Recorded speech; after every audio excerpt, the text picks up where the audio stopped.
गुरु धोबी शिष्य कपड़ा। एक बार एक महात्मा प्रचार यात्रा करते हुए किसी नगर से गुजर रहे थे। यह बात हर कोई जानता है कि संसार में सब मनुष्य एक स्वभाव के नहीं होते। कई दूसरों की सहायता करके खुश होते हैं तो कई किसी की दिल्लगी करके। नगर में रहने वाले एक मंचले ने उन महात्मा जी से हंसी दिल्लगी में कह दिया, महाराज, सामने यह जो आपको मकान दिखाई दे रहा है, यह एक श्रद्धालु माई का है। वह माई संतों महापुरुषों की सेवा करके बहुत खुश होती है। महात्मा ने उसकी बात पर कोई विशेष ध्यान नहीं दिया और चुपचाप अपनी मंजिल की तरफ चल पड़े। वह नौजवान बड़ा ही चतुर बुद्धि था। वह दौड़ता दौड़ता फिर महात्मा के पास पहुंचा। पहुंचकर उसने प्रार्थना के स्वर में कहना शुरू किया, महाराज, यदि आपने उस श्रद्धालु माई के मकान में चरण डालकर उसे सेवा का अवसर न दिया तो उसे बड़ा दुख होगा। उस पर कृपा करें महाराज। महात्मा दयालु स्वभाव के होते हैं।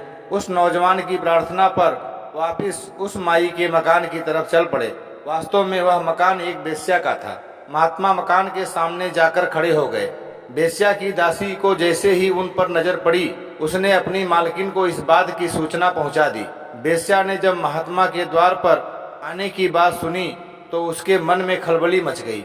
वह मन ही मन में सोचने लगी, मैं तो दिन रात पाप का धंधा करने वाली हूँ। यदि आज यह महात्मा मेरे द्वार पर आए हैं तो निश्चित ही यह मेरा कल्याण करने आए हैं, मुझे इस पाप की नगरी से निकालने आए हैं। यह सोचकर उसने घर में जो फल आदि पड़े थे उन्हें एक थाली में सजाया। फिर अपनी दासी को साथ लेकर तुरंत उस महात्मा के पास पहुंच गई। वह महात्मा संत कबीर के गुरु रामानंद जी के स्वभाव के स्वामी थे। उन्होंने जैसे ही देखा कि यह तो बेश्या है, झट से चुपचाप वहां से चलने को हुए। बेश्या ने झपट कर थाली अपनी दासी के हाथों में थमा दी और स्वयं उन महात्मा के चरणों में गिर पड़ी। रो रो कर उन्हें अपने घर में चरण डालने की प्रार्थना करने लगी। उनकी प्यार भरी पुकार से महात्मा का मन कुछ पसीजा, लेकिन वह बेश्या के घर में जाने की बात को किसी तरह भी पचा नहीं पा रहे थे। बेश्या ने महात्मा जी को दरवाजे के बाहर ही कुछ देर के लिए एक चौकी पर बैठने का निवेदन किया। महात्मा जी बैठ गए। वह तुरंत अपने कमरे में चली गई।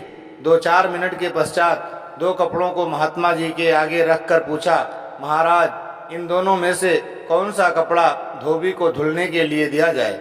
वास्तव में एक कपड़ा मैला था और एक साफ। महात्मा जी ने सहज भाव में उत्तर दिया, बेटी, इसमें पूछने की क्या बात है, सदा मैला कपड़ा ही धुलने के लिए दिया जाता है।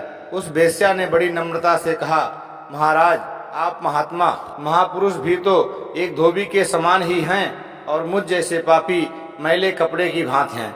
यदि आप भी हमसे घृणा करेंगे और नाक भौं चढ़ाकर आगे बढ़ जाएंगे तो फिर हमारे जैसे मैले मनों की मैल को कौन धोएगा? महात्मा जी ने अपना प्यार भरा हाथ बेश्या की पीठ पर रख दिया। सत्कर्म करने वालों को ही अपनाने वाला सद्गुरु नहीं हो सकता। सद्गुरु वही है जो गुनहगारों को भी अपना ले, अपनी शिक्षा के द्वारा उन्हें भी पाक साफ बना दे। नमस्कार दोस्तों।